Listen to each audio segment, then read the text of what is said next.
அம்மா, நம்ம சொல்றது 2000 ஆண்டுகளுக்கு முன்பு மனிதர்களுடைய தேவைகளை நிறைவேற்றுவதற்கு மந்திரம், தந்திரம், யந்திரம், அஞ்சனம் எல்லாமே தேவை என்பதனால இந்த பிரிவுகளையும் கொடுத்தாங்க. வைத்தியத்திலேயே பலவிதமான முறைகளையும் கொடுத்தாங்க.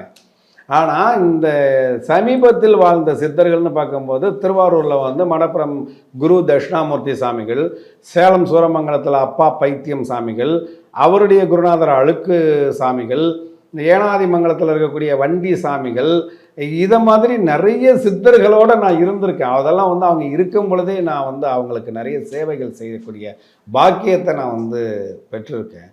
அவர்கள்லாம் பார்த்தீங்கன்னா அவதார புருஷர்கள். சித்தர்கள் என்பது வேறு, இவர்கள் அவதார புருஷர்கள். இந்த அவதார புருஷர்களை பொறுத்த வரைக்கும் இவர்களுக்கு எல்லாமே வார்த்தை மூலமாகவும் கண்களின் பார்வைகள் மூலமாகவும் எல்லாவற்றையும் செய்யக்கூடிய வல்லமை பெற்றவர்கள். அவங்க எந்திரம் கொடுத்து தான் சரி பண்ணணுன்ற அவசியம் இல்லை. நான் சொல்லியிருக்கேன், இப்போ அந்த தீட்சையில் பலவிதமான தீட்சைகள் அப்படின்றது இருக்குது.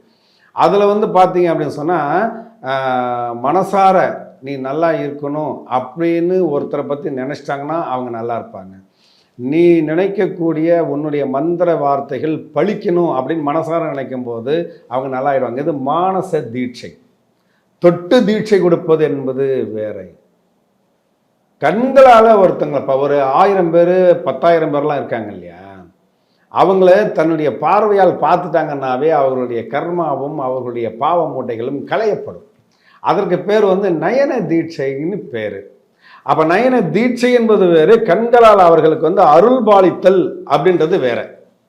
இப்போ கனகம்பட்டி சித்தரை நாம் போய் பார்க்கும் பொழுது அவர் அர்ஜென்ட்டாக எங்கேயாவது வெளில கிளம்புவார். அப்போ நூற்றுக்கணக்கான பேர், அப்போ இன்றைக்கி லட்சக்கணக்கான பேர் இருக்காங்க, அன்றைக்கி நூற்றுக்கணக்கான பேர் இருப்பாங்க.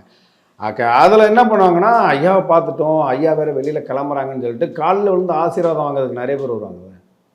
அப்போ ஒருத்தர் ஆசீர்வாதம் வாங்குவார், இவர் அப்படியே அர்ஜென்ட்டாக கிளம்புவார், மறுபடியும் ஒருத்தர் காலில் விழுவுறதுக்காக வருவாங்க.